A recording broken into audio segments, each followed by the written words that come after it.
prison in the town of Jackson, where the state of Georgia executed Troy Davis Wednesday night after the U.S. Supreme Court declined to stop the execution.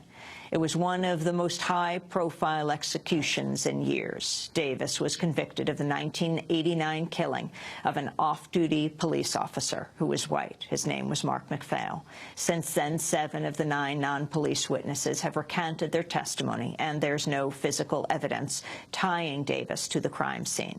Democracy Now! Was the only news outlet continuously broadcasting live from the prison grounds last night, where hundreds of supporters of Troy Davis held an all-day into the night vigil. Today we'll play excerpts from our 6-hour live special. The court-ordered execution of Troy Anthony Davis has been carried out. The time of death is 11:08 p.m. At this time, the media witnesses will be coming out to give their first-hand account of what happened during the execution. The coroner's van will be coming out very shortly. It will be a black van. Media will be able to move up to get video of that van. At this time, we may have some people who are at the actual execution who may come out to do interviews. We will wait for them to come out, and we will be sitting in the same area if they do choose to do interviews. But again, the time of death is 11:08. Again, prison official sharing the news that Troy Anthony Davis was executed at 11:08. That was the time of death. I'm standing with Wesley Board, and I'd like to say there's been a travesty of justice, and I'd like to tell America ought to be ashamed of itself, and God help America. And if you're alive in America, please don't come to Georgia. Don't come to Georgia. Don't buy any Georgia pecans. Don't buy any Georgia peaches. Don't buy any trade with Georgia, the whole world. Don't buy anything with Georgia. God bless America. And God bless Troy Davis. Minutes after the state of Georgia executed Troy Davis, a group of reporters who witnessed the execution walked out of the death chamber and onto the prison grounds. They described Troy Davis's final moments. Jon Lewis is a radio journalist at WSB. Basically, it went very quietly. The McPhail family and friends sat in the first row. Warden read the order, asked if Troy Davis had anything to say, and Davis lifted his head up, looked at that first row, and made a statement in which he said he wanted to talk to the McPhail family, and said that despite the situation you're in, he was not the one who did it. He said that he was not personally responsible for what happened that night, that he did not have a gun. He said to the family that he was sorry for their loss, but also said that he did not take their son, father, brother. He said to them to dig deeper into this case, to find out the truth. He asked his family and friends to keep praying, to keep working, and keep the faith. And then he said to the prison staff, the ones he said who are going to take my life, he said to them, may God have mercy on your souls. And his last words were to them, may God bless your souls. Then he put his head back down, the procedure began, and about 15 minutes later it was over. And to the McPhail family, he said, of course, I did not personally kill your son, father, and brother. I am innocent. And then they started the execution. He blinked rapidly for some period of time, and then he went out. They checked him for consciousness. Warden came back into the death chamber, went back out again, and then they started the lethal mixture. And again, the whole thing took about 15 minutes. 11:08, the warden came in and pronounced him dead. Radio reporter Jon Lewis and Rhonda Cook of the Atlanta Journal-Constitution. Supporters of Troy Davis and opponents of the death penalty rallied for hours outside the site of the prison.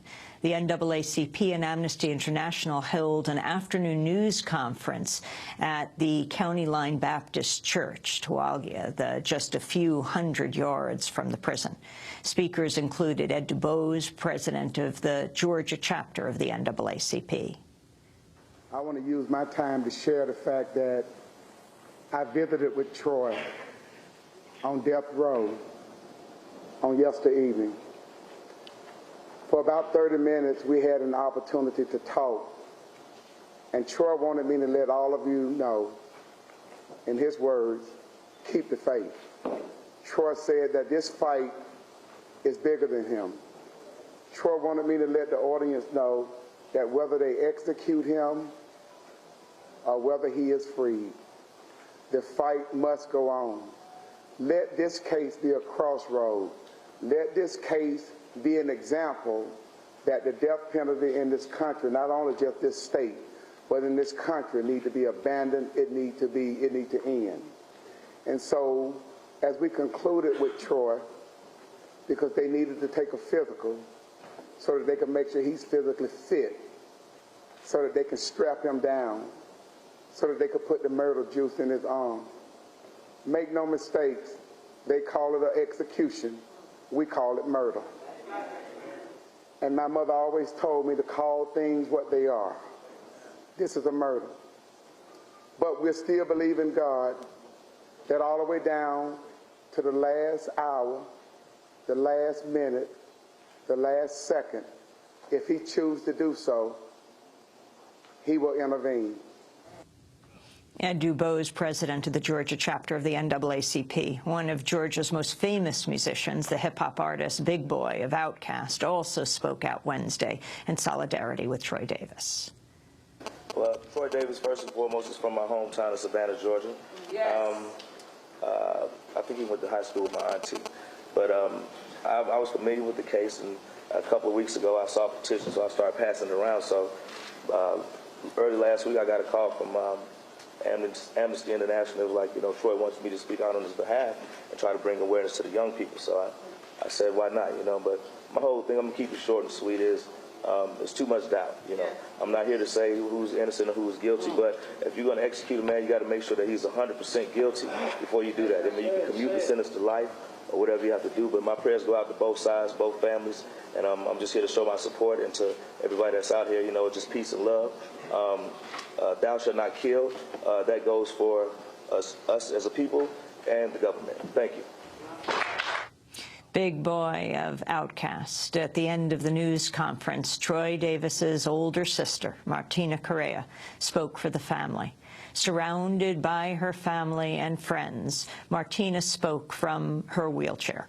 For the past 10 years, she's been battling breast cancer while leading the effort to save her brother's life. My name is Martina Davis Correia. I'm the eldest sister of 5 brothers and sisters, including Troy Anthony Davis, who is scheduled to be executed in Georgia tonight. I would like to say that we are very disappointed by what is taking place in Georgia, and it's like this state wants to remain defiant. The parole board said to us in 2007 that they would not execute when there is doubt. And every year we come upon this case, there's more and more doubt, yet the state pushes for an execution. We are saddened by this, we are very upset by this, and I want people to understand that our family is hurting too, but we will not give up this fight. Troy said that this fight did not begin with him, and this movement should not end with him. Because if we can amass millions of people to stand up and say we will not stand for this, then we can end the death penalty. Yes. And that's what we need to do. Because we should not live in a state when people are being executed when there's doubt. A lot of people want to know, what did you say to your brother? How does he feel? What did he say to you? Well, I try to tell people that that's something that's very personal to our family. And I don't feel like dissecting every comment he makes is for the media, because of the fact that his life hangs in the balance and he knows that he's an innocent man. I really appreciate all the organizations and the legal people from all over the world, ambassadors. We have so many people, scholars, even police officers and agencies and organizations that you would never normally see working together, because everyone is saying, we have the facts now. It's in black and white. When I started this, working against the death penalty and trying to save my brother's life, everyone said, because she's a sister, she had to be lying. So what we had to do is show it to them in black and white. And once people saw it in black and white, they became engaged in this case. And it grew worldwide. But sometimes, just because a movement grows and the truth comes out, we still have people that are not willing to change their old ways. And I'm here to tell you today that no matter what happens this evening, the old South will fall.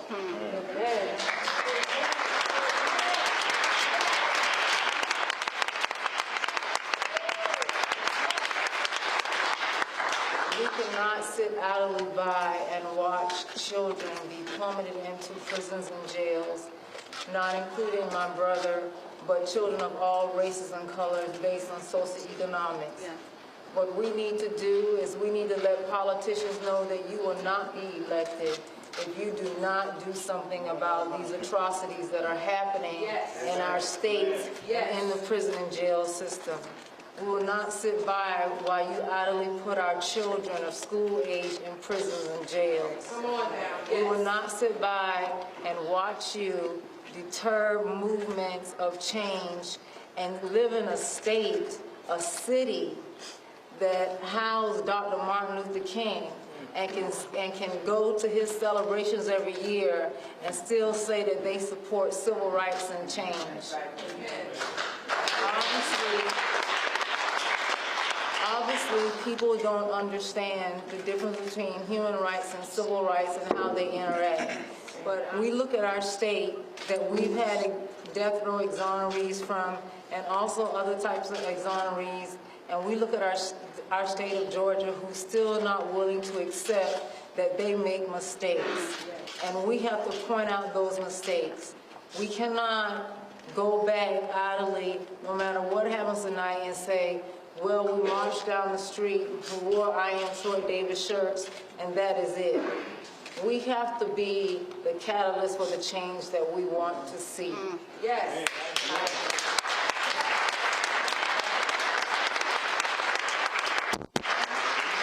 I want people to know that, yes, our family suffers, and we want to thank you for being a part of our family, extended family, but we will never give up.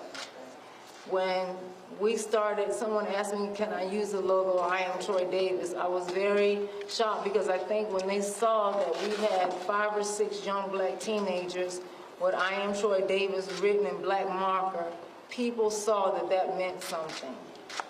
And people wanted to do something.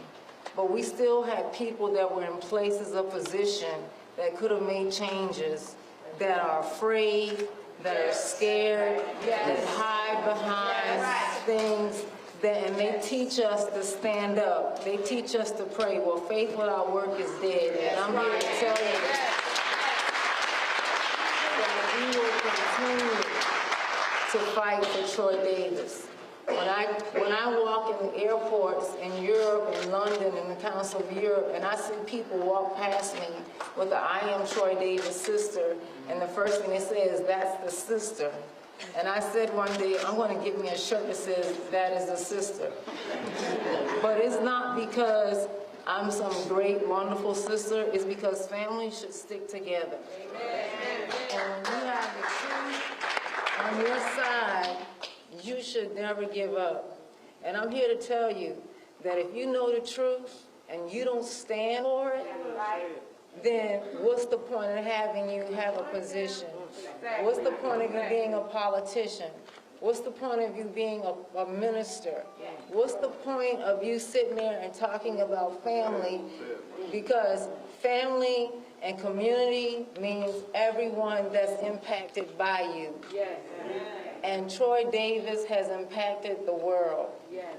My brother said he never thought that people would know his name across oceans, across the states, and places like Tanzania, Ethiopia, places where they kill people in the Middle East, and they're still saying, I am Troy Davis. And they say it in hues of colors that my brother has never seen, and languages that he can't speak.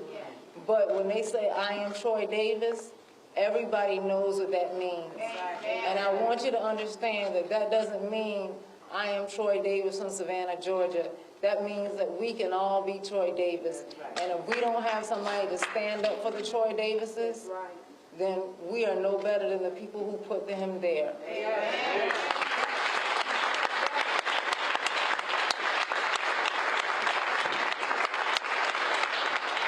So I want to stand with my family and say that our lives and my sons and my sisters and brothers' lives, my niece's life, has been richer for knowing Troy.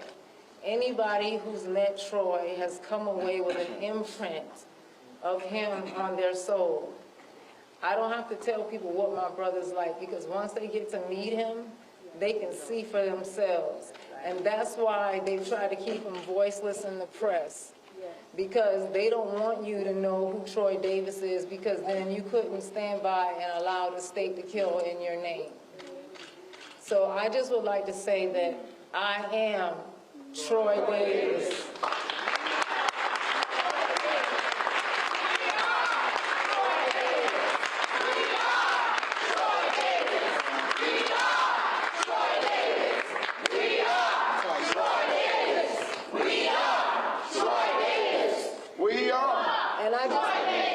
And I just would like to say that, you know, I've been battling cancer for 10 years, and I don't have cancer, but I'm reaping some of the effects of the medicine.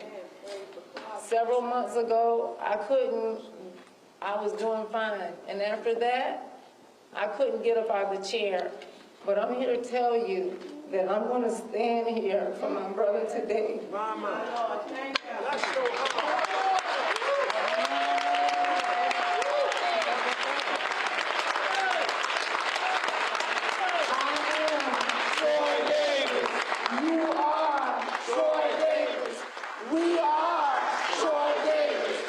Let's get to work, and let's show Georgia that we will not stand by and we will defy them, and we need to start with that gold dome. Thank you. Martina Correia, standing up in her wheelchair, the older sister of Troy Davis, his most vocal and steadfast advocate, speaking hours before he was executed by the state of Georgia. This is Democracy Now!, democracynow.org, broadcasting from Georgia.